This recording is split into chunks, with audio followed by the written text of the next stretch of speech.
Hello, this is Don with Head Above the Rim. Just recently, LeBron James just made a comment saying that Tom Brady is not the best athlete of all time. And that's his opinion. Now, the reason why he can make a strong statement like that is simply because he played football. He played football and he knows the difference between football and basketball. He stated that with basketball, you have to play both sides, offense and defense. And with football, you basically, Tom Brady, plays offense. Now, he also said that Tom Brady, okay, hardly ever talked to his defensive players because offense and defense, they hardly even speak to one another because really they're not on the field at the same time. But when you're dealing with basketball, you have to play offense and defense just like that. So you not only are you an offensive player, okay, without having any pads, without any protection, you're going faster in some cases than football players. And now when you collide with another player, okay, you don't have the protection like a helmet or anything dealing with any padding, except for the little padding that they probably have for their knees or elbows and stuff like that for protection. But really, there's no protection when you're running full speed into another basketball player, and that happens all the time. You get, as a matter of fact, if you look up the statistics, there are more injuries in basketball than any other sport. Yeah, we understand that football players do have injuries, even with the padding on, because they hit at a high velocity and they have a lot of concussion issues. Yes, that's true. But when we're talking about just injuries alone, basketball by far has the most injuries. Remember, they play 182 games, I believe, 182 games, and the football players, okay, play what, 16 games in the regular season? And if they get to the playoffs, they play, more games. But really, does it even equal the amount of pounding it takes in the full season of basketball? Now, granted, baseball players do play a lot more games than basketball players. However, they are, and they do have padding on, as a matter of fact. They do, and they have collisions as well. They have concussion issues as well. But when we talk about pound and ground and stuff like that, they play offense and defense in baseball too. But they don't have the everyday, I would say, everyday pounding when it comes to basketball. Basketball, you run it up and down full speed, okay? Full speed without the ball too, not just dribbling the ball, but without the ball as well. And if you, God forbid, run into someone at full speed without looking or whatever, they run into you. I mean, we're talking about broken bones there. We're talking about tendons and ligaments. I mean, you have the same injuries in basketball that you have in football. But in some cases, these injuries can be a lot worse because they don't have the protection. So you got to consider what LeBron James said about uh, Tom Brady not being the greatest athlete of all time because he's really only playing offense the whole time. So he's only trained for offense. He's a skilled player, no doubt about it. Tom Brady is probably the best or all time football player. Now, of course, you can kind of debate with that with other players like Brett Favre. Me personally, I like Brett Favre. He's a always been a great player to me, and that's just my opinion. I do like Peyton Manning, of course, as well. But Tom Brady overall, his resume speaks for itself. Now, when we talk about LeBron James as being the best player of all time in basketball, now we can beg to differ. I don't really think that as far as the best of all time, I would say Michael Jordan is the best player of all time when it comes to basketball.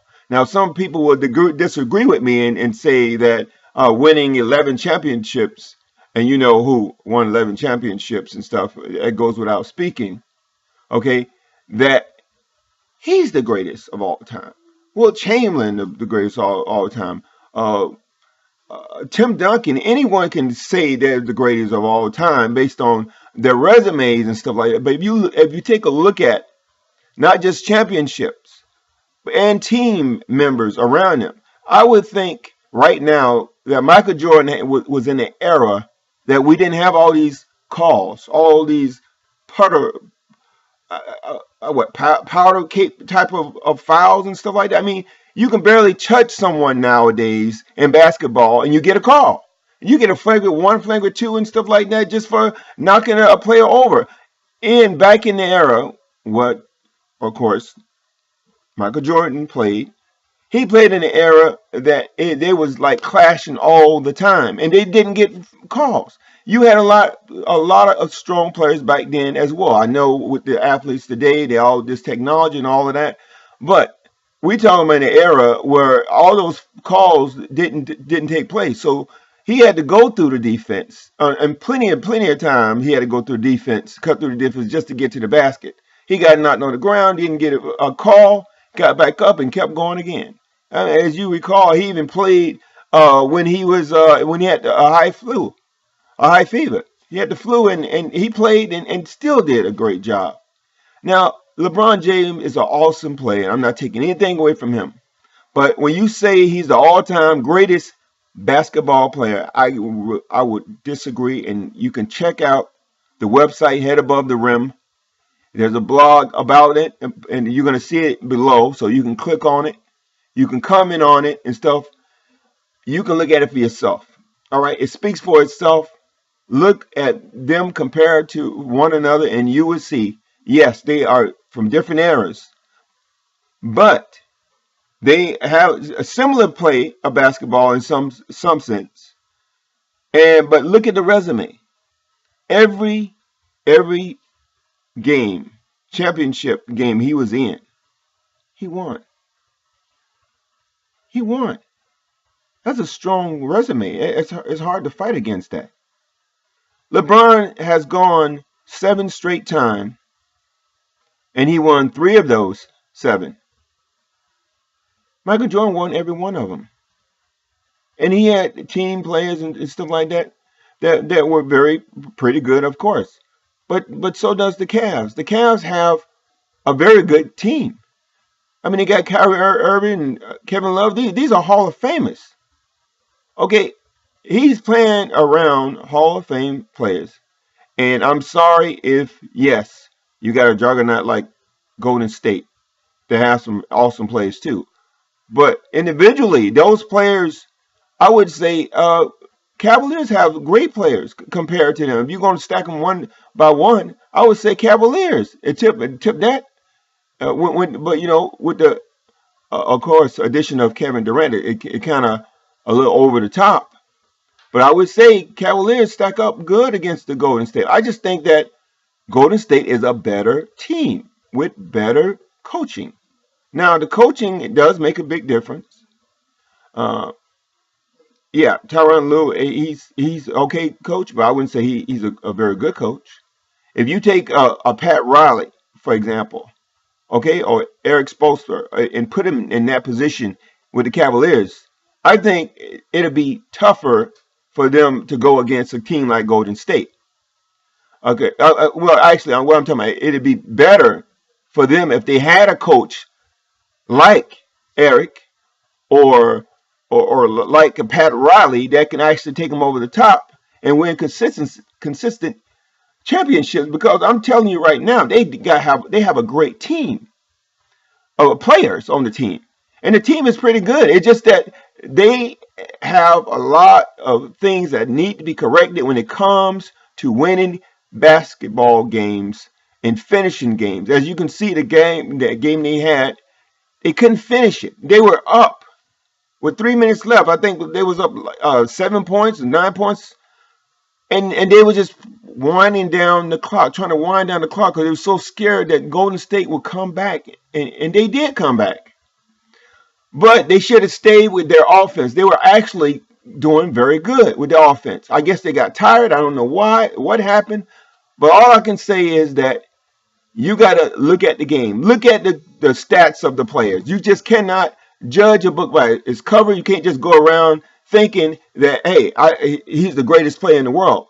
Look at his stats. Statistics would tell you that he has some holes in his game. LeBron James is a great player, but I'm saying he got holes in his game that he needs to correct that would put him over the top as being possibly the greatest player.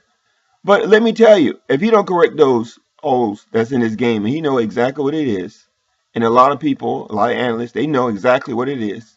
They know exactly what his holes are, and he need to work on those because I'm telling you, he's a great player. He has teammates and everything that can contribute, and yes, he can get them more involved, but of course he can't win the game by himself. But it's ways that you need to work with a team, and you need to allow the coach to coach. All right? Don't try to take over the team. Don't try to be the GM of the team. Stay in your lane. Get a coach that's effective, that can get the job done. Okay? And that's what they need. If you need, I would say that possibly, I don't think that they have a chance to win another championship. Now, let me state that again.